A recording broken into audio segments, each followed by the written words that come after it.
کله د ګل کله بلبل بلبل خبرې کوي کله د ګل کله بلبل بلبل خبرې کوي دا به شاعر وي چې غزل غزل خبرې کوي کله د ګل کله بلبل بلبل خبرې کوي دا به شاعر وي چې غزل غزل خبرې کوي او د یوې کیسې سړی مې لګي نه د ډېرو کیسو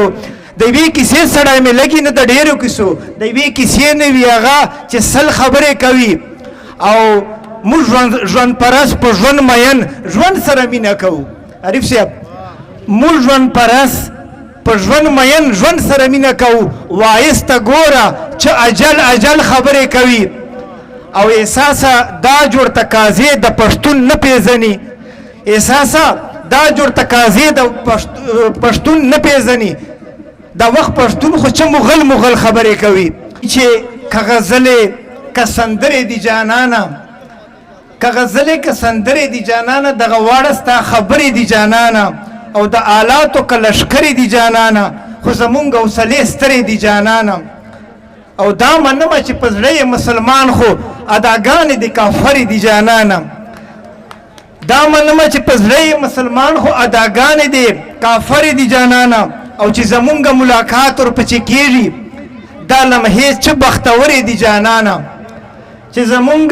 چې زمونږ ملاقات ورپسې کېږي دا لمحې څه بختورې دي جانانه او په لورونو د بڼو زړونه ریبېتل دواړه سترګې د لوګرې دي جانانه لقمان ګل په لورونو د بڼو زړونه ریبېتل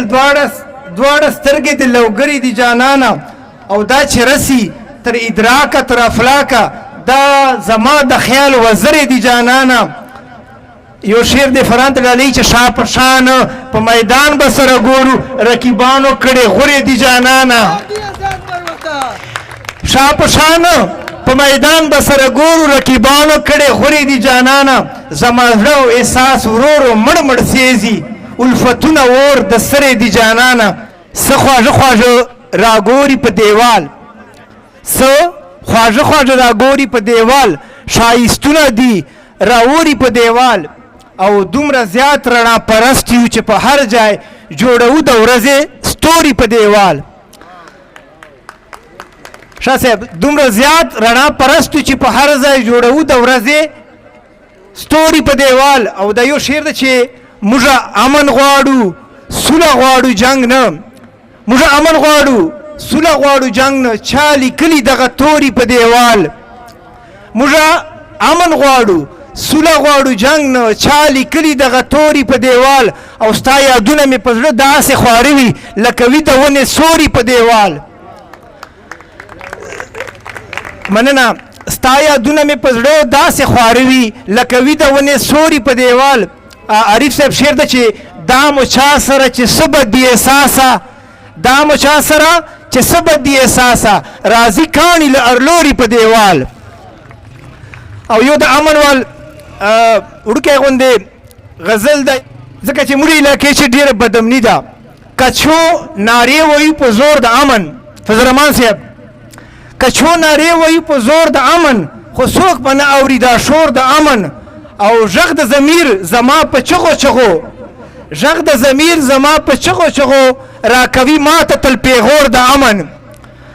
غږ د ضمیر زما په چغو راکوي ماته تل پیغور د امن او د انساني حقوق علم بردارو ادا منکړو چرته پور د امن د انساني حقوق علم بردارو ادا منکړو چرته پور د امن او اور بل په ټوله پښتونخوا باندې دی ګلان ټوکېږي په لاور د امن ډېره مننه اور بل په ټوله پښتونخوا باندې دی ګلان ټوکېږي په لاور د امن او د ژوند چمن یې راله کړلو تعالی د جنگ خزان سمسور د امن او زخمی ټوټې احساسه زه رسېدلی یم تر کور د امن زه د عمل او د کردار سره یم او د کام په غم باندې غمجن یم مدام بیکاره نه یم د کار سره یم او د عشق په لاره چې زه تللی یم بې لارې نه یم په لار سره یم او د هر یو ښکلي نه جارېږم زه چاته پیټ نکړم د جار سړایم پته وش ښېګړه تورزني وفاننګ د دې اوصافو یو خوددار سړایم او احساس جماعت نه میخانه چې ګوره شیخ یو مزغونې میخوار سړایم